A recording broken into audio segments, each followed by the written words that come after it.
The movie starts with a group of coordinated assassins monitoring a woman and updating each other on her movements.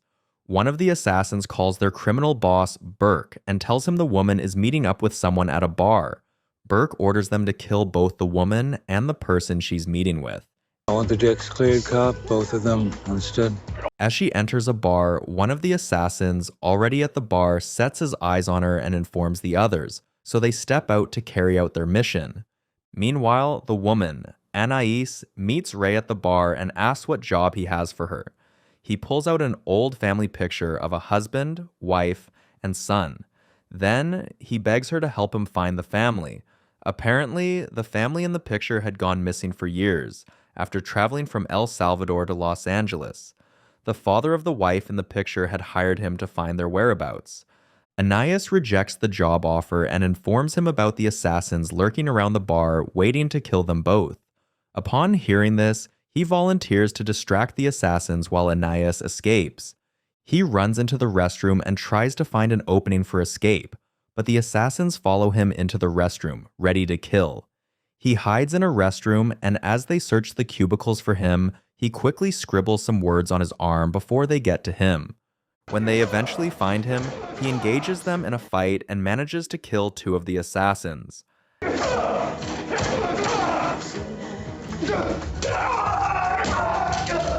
As he returns to the bar room, he finds everything in chaos.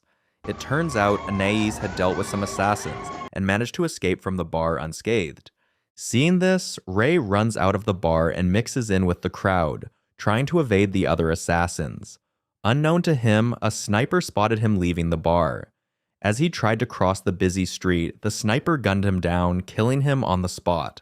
The next day, Medina, who works as a Treasury agent in the Financial Crimes Enforcement Network Department, receives a call about Ray's death. She immediately visits the morgue to identify his body. It turns out that Ray was her mentor and a former director at her department. The morgue attendant brings her attention to a writing on Ray's hand which says, "Find the accountant." The scene then shifts to an autistic accountant named Chris.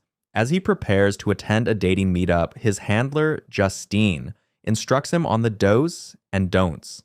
At the meetup, tons of beautiful women show interest in him, but as they approach him for a chat, they find his conversations weird, making them lose interest in him. Meanwhile, Medina goes to clear out Ray's properties in his house. However, she ends up finding tons of files related to cases he was investigating before his death. As she looks through his journal for any information about an accountant, she finds a Neuroscience Academy business card with Chris's name written on it. That night, she contacts the academy asking for Chris, but the receptionist denies knowing anyone by that name. Unbeknownst to them, Justine is wiretapping their conversation from a remote location, listening in on every word they say and trying to locate Medina's call location. However, Medina suspects this, so before ending the call, she reveals that Ray had been murdered and that she needs to contact Chris. Upon hearing this, Justine puts on a solemn expression. On the other hand, Medina is confused about how to find the accountant. As she looks through Ray's case documents piled on her table, she finds an old picture of a family consisting of a husband, wife, and son. So she decides to pin this photo on her wall. The next day, the criminal boss, Burke, meets up with his top henchman and berates him for failing to kill Anais. The henchman tells him not to worry since Anais doesn't know their identity and won't be coming after them. But Burke thinks otherwise due to his previous experience with Anais. It turns out that some years ago, she had infiltrated their criminal underground hideout to kill his friends. Afraid of her, Burke instructs the henchman to find and kill her. That same day, as Medina goes to check out the location of some of the photos found in Ray's files, she stumbles into Chris, who introduces himself as the accountant she's looking for. As he approaches her, she immediately clarifies that she knows all about his illegal activities, such as money laundering and partnerships with drug cartels and warlords. Trained by mob accountants, your clients are drug cartels. After he ignores her comments, she asks if he's willing to solve the puzzle surrounding Ray's death. Later that day, she takes him to her house, where she shows him all the case files, pictures, and research that Ray was investigating before his death. Looking at all the files, Chris points out that all the dead men in the pictures are ex-Special Forces guys. The next day, as Medina wakes up from sleep, she discovers the photos and files on the walls have been rearranged. Chris admits to doing it and reveals there were patterns in some of the files. He points out that the missing family of 3 must have immigrated from Central America to the United States through the desert and other illegal routes.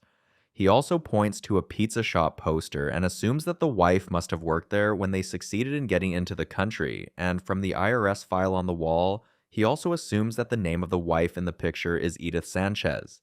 The information on the IRS showed she earned about $15,000 in the first year, but in the third year, she earned over $60,000, which was suspicious. So, after looking into a list of her clients, he found a male Latino name, Emiliano Gonzalez, and they connected that this person is her father. Unknown to them, that same day, an henchman had shot Emiliano to death in his house while the man was eating breakfast. That day, Chris and Medina visit the pizza factory for information on Edith, but the manager denies knowing anyone by that name. As he tries to leave, Chris begins to question the figures on the pizza company's tax reports and accuses him of money laundering. 2/3 of your business is takeout, correct? Your silly ass questions, and you got the balls to accuse me of money laundering? When the manager confronts him, Chris suddenly twists his finger, resulting in a huge fight. The security men join the fight against Chris, but he overpowers all of them and begins to torture the manager for information. Unable to endure the pains, the manager confesses he is involved in money laundering for a man involved in human trafficking. This man's name is Tomas.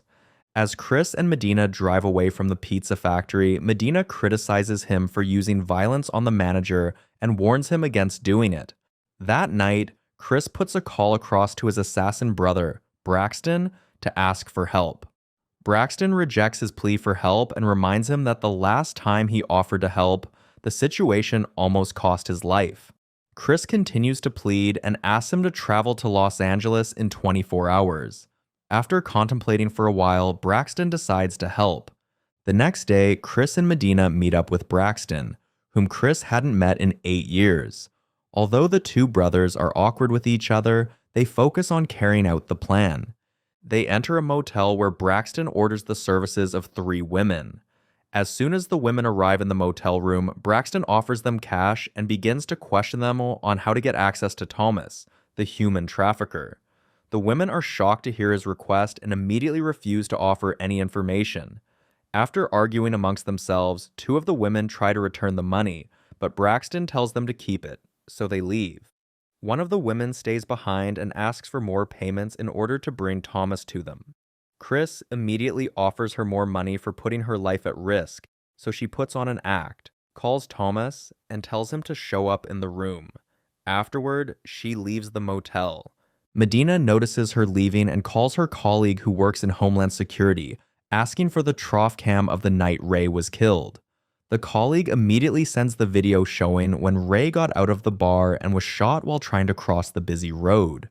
After watching it, she asks him for information on Emiliano. So the colleague informs her that Emiliano had been shot dead by a henchman in his house. The colleague also tells her that Emiliano had reported his daughter, Edith, missing for 7 years. When the police looked into the case, they discovered that, as Edith and her husband and son were illegally migrating into the country, Edith's husband was held hostage and killed by the traffickers while the son went missing. As Medina learns of all this from her colleague, she notices Thomas, the traffickers, entering the motel, so she ends the call to pay attention. As Thomas knocks on the motel room door, Braxton opens the door and immediately punches him, causing the man to fall off the balcony and onto a car. Mariela! Shocked to see this, Medina rushes over. As Braxton stuffs the man into the trunk of the car, Medina severely criticizes him for attempted murder and kidnapping, but he ignores her tantrums. When she questions Chris on how they would evade security with the man in the trunk, Chris calls his tech handler and tells her to manipulate the traffic to their favor. He also instructs her to distract the cops in the area in order to prevent police checks. Justine, the tech handler, immediately sets out to work, instructing a group of teenage hackers on how to manipulate the traffic and help Chris. Later that night, Medina shows Chris the trough cam footage of the day Ray was killed. She tries to identify everyone who entered the bar and comes up with nothing. The handler gets access to the footage and begins to run data on all the people shown in the footage in order to know who Ray had met that night at the bar. The handler instructs the teenage hackers to identify anyone suspicious. Within a few seconds, one of the teenagers points out that amongst the people running out of the bar during the chaos, one person seemed too calm and suspicious. This person is Anais, the woman Ray met before his death. The handler instructs the teenage hackers to rewind the footage to the moment Anais got into the bar. But after watching all the footage, they realize that Anais kept her face hidden while walking through all the street surveillance cameras. As they continue looking through the footage, they notice that a passerby must have mistakenly taken photos of Anais. With this, they quickly identify the passerby's name and address. Then they gain access to her house security system, hack into her laptop camera, and begin to spy on her every move.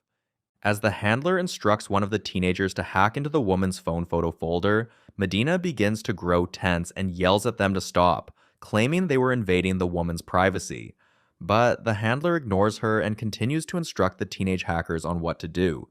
They create tons of distractions, making the woman leave her laptop unattended so they can hack into her photo album and get the photo before the woman notices anything. Upon getting the picture with Anais in the background, they enhance its resolution to get a clearer image of Anais. After running Anais's face in their database, they discover she's linked to multiple assassinations of criminal lords worldwide. However, her name remains unknown. After unsuccessfully obtaining her name, the handler decides to end their investigation into her. While looking at all the evidence they had gathered so far, Medina questions if Anais had killed all the people in the photo, so Braxton points out that the killing methods in the photos show different people did it. Hearing this, she asks how he's able to point out the different killing methods, so he tries to cover up the fact that he was the assassin responsible for some of the deaths. He tries to lie to her, but she sees through the deceit and decides to stop working with them.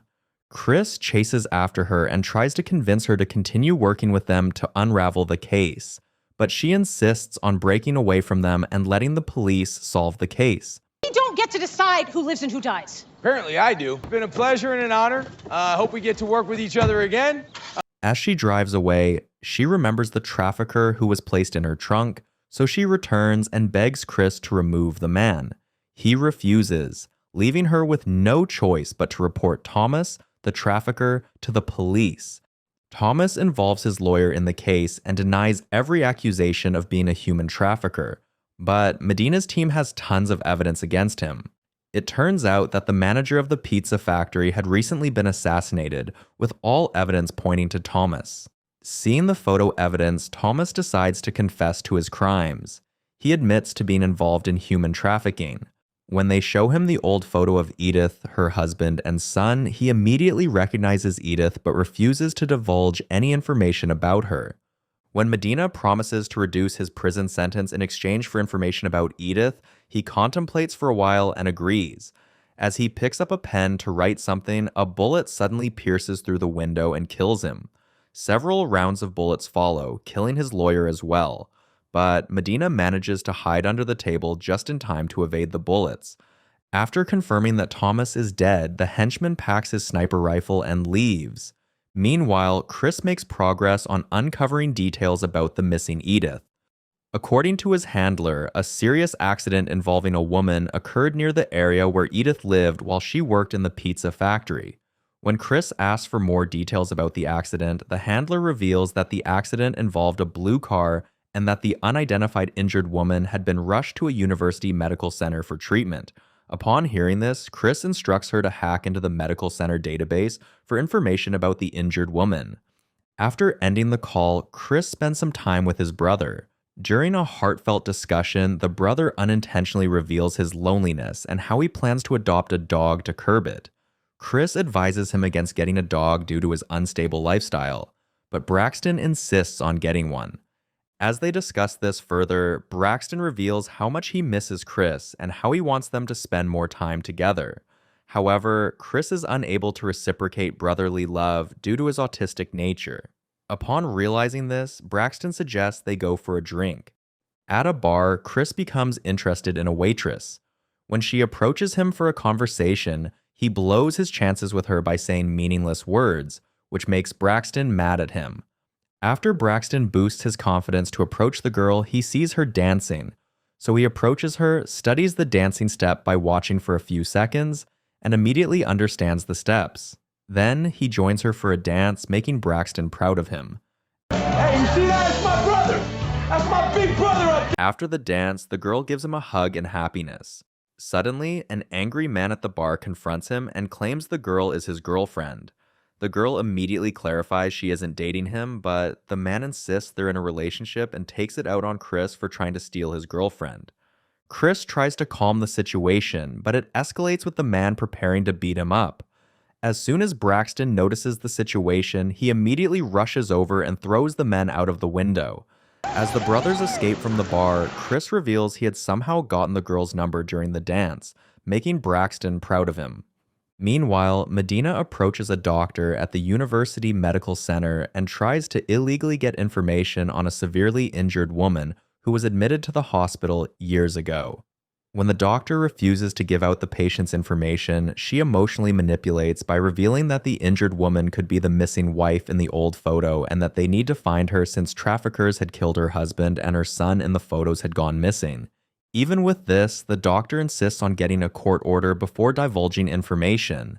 So, left with no choice, Medina pulls out a business card belonging to Harbor Neuroscience Academy, the academy where Chris's handler works. She promises that the academy will provide financial support to the doctor if he provides the information they need. After hearing this, the doctor decides to help. As they look through the hospital's database, they discover the identity of the woman involved in the deadly car accident. It turns out her name is Edith, and when she was rushed to the hospital after the accident, she talked about being attacked by someone prior to the car accident. Due to the severe nature of the accident, she had to undergo facial reconstruction surgery. Even after the treatment, the woman developed total memory loss, causing the doctors to enroll her in a brain reconstruction program. Later on, they discovered she had developed acquired savant syndrome, an illness that rewired her brain and sharpened her intelligence. The doctor continues to narrate that during the reconstruction program, the woman became increasingly violent and took interest in learning combat. One night, she beat up a security guard, took his gun, and escaped from the hospital. Looking at the new face of the woman, Medina realizes that the woman is actually Anais. It turns out that after the accident and memory loss, she took on a new identity and forgot about her dead husband and missing son in the photo. Meanwhile, Braxton receives a call from his employer, a hitman contractor. The employer has received a contract to kill Medina, so he requests Braxton to carry out the task. That night, as Chris and Braxton sleep together on a bed, Chris picks up Braxton's phone to scroll through and discovers that his brother had been assigned to kill Medina. So, he immediately rushes over to her house to try to save her. As he drives to the place, his handler updates him about everything Medina had discovered about Anais. The handler also reveals that on the night Ray met with Anais in the bar, it turns out he already knew about Anais's real identity as the woman in the old photos. But before he could reveal it, he was killed. After hearing this, he instructs the handler to find Anais's missing son, whom he suspects is being held hostage by the traffickers. While all this is happening, Anais, being a contract killer, suddenly arrives at Medina's house with the intent to kill her. The two get into a fight, but Anais overpowers Medina.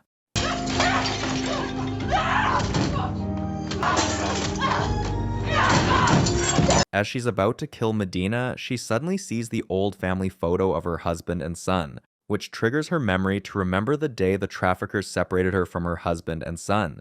She also recalls how her husband had been shot dead by Burke and how Burke had taken her prisoner to become a pizza factory worker. While recalling all this, Chris storms into the house to save Medina. When he sees Anais, he tells her about her son, who's being held as a prisoner in a location. After getting this information, Anais quietly leaves, so Chris is left to save the bleeding Medina. Meanwhile, Burke learns that Anais must have regained her lost memory, so he instructs his henchmen to round up, kill, and bury all the trafficked children in order to cut off all connections that might lead Anais to him.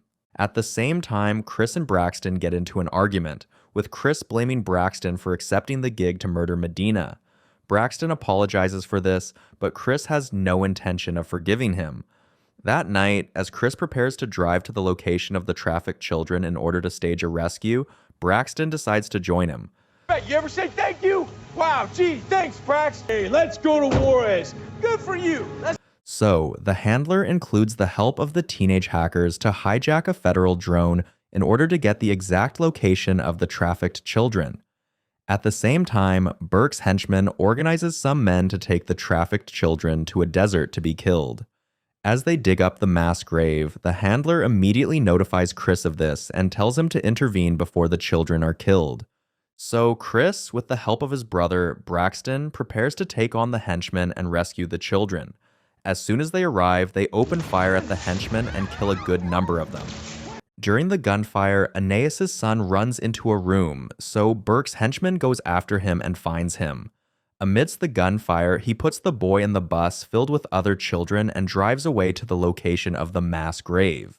Meanwhile, Chris and Braxton tackle the remaining henchmen at the house, but Braxton gets shot in the process. Even with the bullet wound, he confronts the henchman in one-on-one combat and wins. Afterward, he and Chris go to save the children.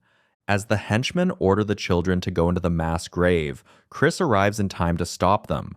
However, Burke's personal henchman goes to hide in a bus and sees Anais' son hiding under the seats.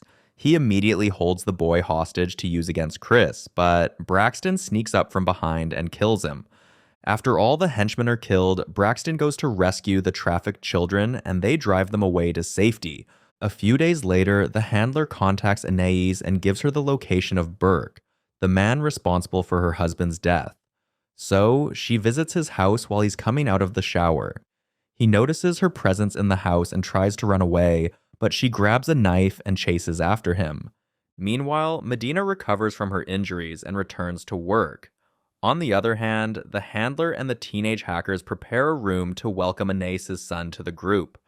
As for Chris and Braxton, they plan a vacation to spend time together.